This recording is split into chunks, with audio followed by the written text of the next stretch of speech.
Hi Jade, we're at Black Pearl today and we're here to teach everybody about a few of the water testing basics. Right now we're doing the pH. That's right. It says to add 3, so you're going to add 3, 1, 2, 3. And we're going to put the cap on, so it's extremely important.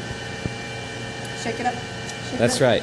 Shake it up. We're going to come back to this one later because frankly this is not one that we test every week. So we'll put that one right there. Alright, now we're going to go back.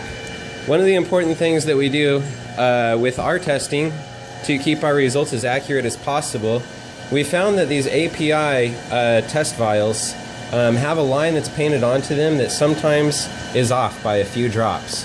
So we actually use a syringe to fill it to the proper 5 milliliter mark, and we totally ignore the mark on the bottle.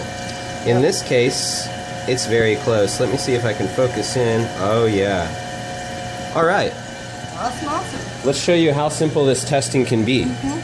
These are the nitrate tests right here that we're starting with. Yep. And this one, we're going to shake for 30 seconds, the second bottle. I will be shaking it while she adds the first. So sorry about the shaky camera. We have excuses. Perfect. Put that down. Put the cap on.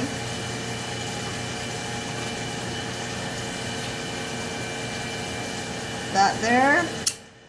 We're going to put this back on here.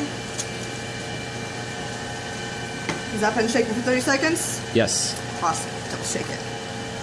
Alright. Then, we're going to take that cap back off. It's very important to follow these steps on the nitrate test. The reason that we have to follow these steps so closely is because of all of the API tests, which are, I might add, very simple to use, and most of them are, we have found to be plenty accurate for this hobby. The nitrate test is the easiest one to mess up if you do not shake.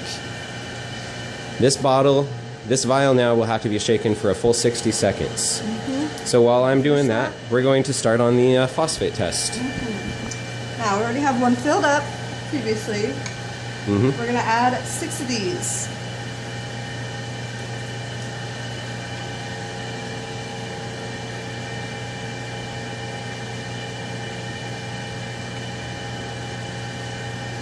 That's not going there. Just gonna do a little shaky, shake, shake. Then take that cap back off.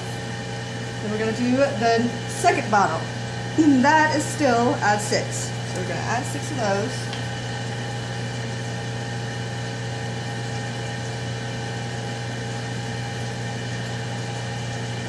That one's a little harder to push out, but you know. This is a very thick liquid. Alright, now we're going to put that cap back on. Shake it. Okay, so that's what we have there. And this one here takes 2 minutes to develop. And this one here takes 5 minutes to develop. That's why we started this one first. So that by the time we're done shaking this, and then by the time we're done adding drops of this, these two will show us finished results at approximately the same time. From there, we will read the chart and assess the proper value. Now, we're going to take our TDS monitor.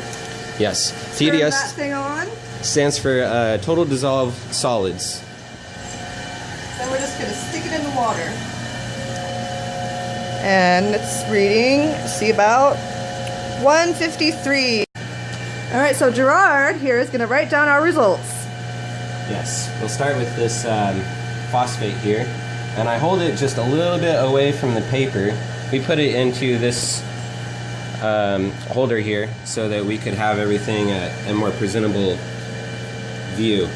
But I'm saying that that one is right at 5 ppm here. Yep. And this one here is between 10 and 20, so we're going to say it's 15. Those are numbers that I like. We like those numbers. We're very comfortable with that. Now, like we said, we don't test much on the carbonate or on the pH, but we did today just so that we can inform you of the kind of results that we get.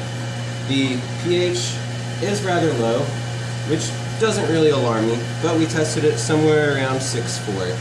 And the carbonate, we tested today somewhere around 2 drops, which would translate into about 36 ppm.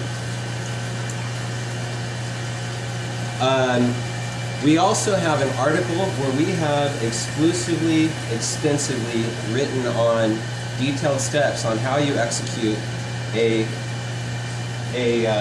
water test for your planet tank. And these are the only 3 results here that we monitor multiple times a week. As you can see, that's a 5. Okay? Okay. Very nice. All right. Awesome. What do you think? I think it sounds meow-tastic.